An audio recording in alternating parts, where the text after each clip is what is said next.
Assalamualaikum warahmatullahi wabarakatuh. Waalaikumsalam warahmatullahi wabarakatuh. Alhamdulillahirabbil alamin. Wassalatu wassalamu ala asyrafil anbiya'i wal mursalin sayyidina wa maulana Muhammadin wa ala alihi wa sahbihi ajma'in, amma ba'du. Pertama dan yang paling utama, puji syukur marilah senantiasa kita panjatkan kehadirat Allah Subhanahu wa Ta'ala atas limpahan nikmat-nikmatnya yang diberikan kepada kita semua. Antara lain, kita masih tetap diberi nikmat iman, nikmat Islam, nikmat kesehatan, dan nikmat panjang umur, sehingga kita dapat menjalankan perintahnya, yaitu sholat maghrib berjamaah dan dilanjutkan dengan menuntut ilmu. Salawat dan salam semoga Allah limpahkan pada junjungan kita, baginda Nabi besar Muhammad sallallahu alaihi wasallam beserta para keluarganya, para sahabatnya, dan kepada kita sebagai pengikut ajarannya. Marilah kita awali taklim kita dengan membaca surat Al-Fatihah. Mudah-mudahan kita semua mendapatkan ilmu yang bermanfaat, diberikan kesehatan oleh Allah Subhanahu wa Ta'ala, diberikan rizki yang banyak, yang halal dan yang berkah, serta dimudahkan urusan-urusan kita. Ala hadhihi niyah wa ala kulli niyatin salihah wa ila hadratin Nabi Mustafa Rasulullah sallallahu alaihi wasallam wa ila muallifi hadzal kitab Syekh Imam Barakatul Anam Abdullah Ba'lawi Al-Haddad rahimahullah, nafa'anallahu bihi wa bi ulumihi fid dharain amin. Al-Fatihah. A'udzu billahi minasy syaithanir rajim. Bismillahirrahmanirrahim. Alhamdulillahi rabbil alamin. Ar-Rahmanir Rahim. Maliki yaumiddin. Iyyaka na'budu wa iyyaka nasta'in. Ihdinas siratal mustaqim. Siratal ladzina an'amta 'alaihim ghairil maghdubi 'alaihim waladdallin. Amin. Marilah kita lanjutkan taklim kita, pembahasan kitab An-Nasaihud Diniyah. Sekarang masih halaman 85.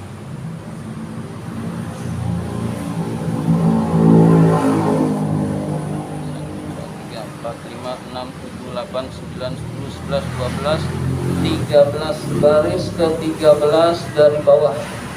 Baris ke-13 dari bawah.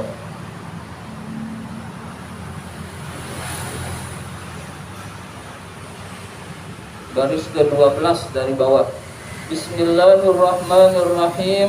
Wa qala ta'ala, Allah Subhanahu wa ta'ala berfirman, ya ayyuhalladzina amanu, hai orang-orang yang beriman, kulu makanlah min thayyibati ma razaqnakum, dari rizki yang baik yang kami rezekikan kepadamu. Jadi Allah Subhanahu wa ta'ala bukan memerintahkan hanya sekedar makan, tapi makan dari rizki yang baik atau yang halal. Tidak boleh kita orang Islam asal makan, yang penting dapat duit buat makan, maka itu bukan orang Islam. Orang Islam itu yang penting halal, yang penting ridho Allah. Sedikit atau banyak kita bersyukur kepada Allah Subhanahu wa ta'ala. Bukan asal dapat duit, bukan asal dapat makanan, tetapi yang penting halal dan diridhoi oleh Allah Subhanahu wa ta'ala.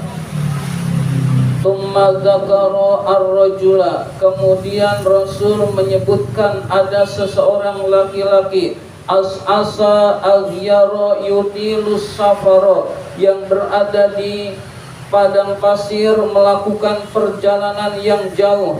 Yamuddu yadaihi ilas sama'i, dia mengangkat kedua tangannya ke langit.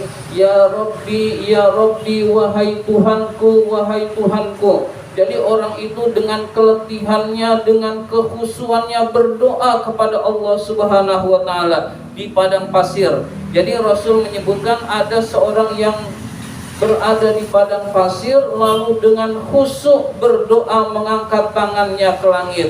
Lalu Rasul melanjutkan sabdanya, wa amuhu haramun, padahal makanannya haram, wa mashrabuhu haramun, minumannya haram, wa malbasuhu haramun, pakaiannya haram, wa hudiya bil harami, tenaganya diperoleh dengan cara yang haram. Fa anna yustajabu lidzalika, bagaimana doanya bisa dikabulkan dengan yang demikian itu. Artinya meskipun dia merintih, meskipun dia meratap, meskipun dia menangis, tapi tidak dikabulkan oleh Allah lantaran dia memakan makanan yang haram. Hadirin sekalian, jadi kunci doa dikabulkan oleh Allah sederhana, perbaiki yang dimakan, yaitu yang dimakan hanya yang dihalalkan oleh Allah Subhanahu wa taala. Hadirin sekalian, jadi kalau seseorang makan makanan yang halal, doanya dikabulkan oleh Allah.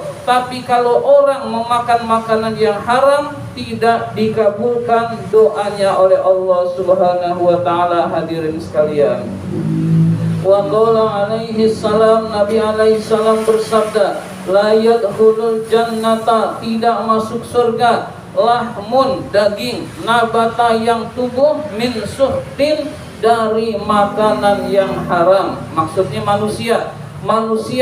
Jadi manusia itu kan diantaranya terbentuk dari daging. Daging yang tumbuh dari makanan yang haram tidak masuk surga, atau dia layak masuk ke dalam api neraka. Hadirin sekalian, jadi kalau kita berpikir uang yang haram, jangan berpikir rezeki, tapi berpikir itu api neraka, tapi berpikir itu racun yang harus kita jauhi. Hadirin sekalian, jangan sampai ada uang yang haram kita anggap itu rezeki, itu anugerah Allah. Bukan, hadirin sekalian, itu adalah api neraka yang kalau kita konsumsi akan membahayakan diri kita. Hadirin sekalian, wa qala alaihi salam, Nabi alaihi salam bersabda, kullu lahmin, setiap daging, nabata, yang tumbuh, min suhtin, dari makanan yang haram, fannaru aula, api neraka lebih utama, bihi, baginya. Jadi api neraka lebih utama baginya apabila ada daging yang tumbuh dari makanan yang haram. Hadirin sekalian, jadi apa yang kita makan, itulah nanti akan menjadi tenaga, itulah yang akan menjadi daging, itulah yang akan menjadi darah, dan seterusnya. Nah, orang yang makan makanan yang haram, maka api neraka itu lebih utama baginya. Hadirin sekalian, kita nggak bisa bayangkan nasibnya koruptor yang bergelimang makanan yang haram. Hadirin sekalian, karena sedikit saja dari makanan yang haram dibakar api neraka. Apalagi koruptor yang kesehariannya makan makanan yang haram. Hadirin sekalian, misalkan kita jadi PNS, ini bahaya. Hadirin sekalian, misalkan kita jadi PNS, lalu kita harusnya nggak diterima, lalu kita menyuap, akhirnya kita diterima. Hadirin sekalian, diterima PNS atau apa saja pekerjaan, hasil menyuap, maka gajinya gaji yang haram. Hadirin sekalian, kenapa demikian? Karena ada hak orang yang harusnya diterima, lalu tidak diterima, digantikan oleh dia yang menyuap, berarti itu hak orang lain. Hadirin sekalian, nah, orang PNS dengan cara menyuap itu gajinya haram. Hadirin sekalian, terus dia makan makanan yang haram. Na'udzubillah min dzalik. Hadirin sekalian, nah ini beda hadirin sekalian dengan orang yang ngurus sesuatu, kalau nggak pakai uang nggak lancar, akhirnya dia pakai uang tapi dia berhak.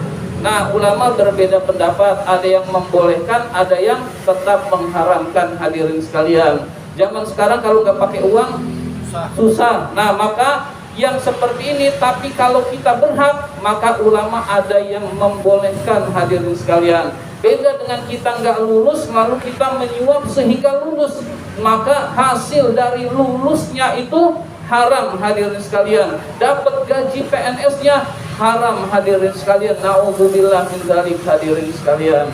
Maka kita usahakan, upayakan yang kita makan adalah yang halal saja hadirin sekalian.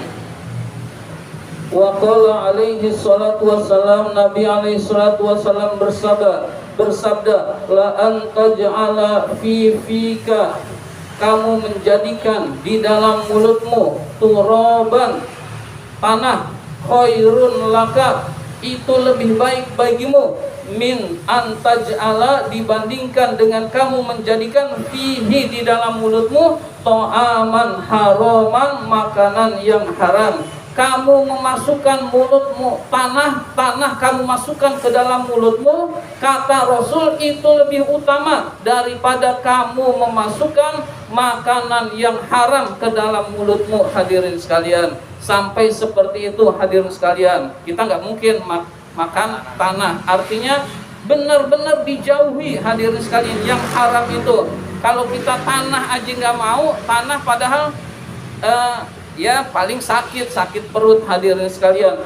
Nah, kata Rasul, memakan tanah lebih baik daripada memakan makanan yang haram hadirin sekalian. Berarti benar-benar kita jauhi yang haram, kita jauhi mencuri, kita jauhi korupsi, kita jauhi menipu, kita jauhi mengurangi timbangan dan lain sebagainya yang menyebabkan rezeki kita haram hadirin sekalian. Benar-benar kita jauhi agar kita diridhoi oleh Allah Subhanahu wa taala.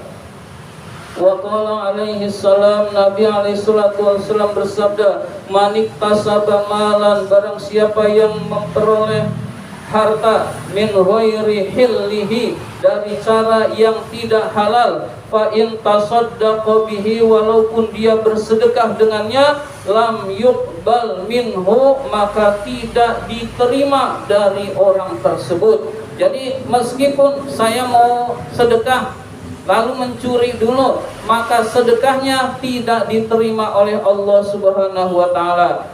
Jadi walaupun seluruhnya buat sedekah, sedekahnya tidak diterima oleh Allah Subhanahu wa taala. Jadi misalkan ada koruptor yang nyantunin anak yatim, banyak anak yatim yang dia santunin, maka santunan anak yatimnya tidak diterima oleh Allah Subhanahu wa taala. Gimana anak yatimnya? Ya anak yatim nggak tahu jadi halal hadirin sekalian buat anak yatimnya.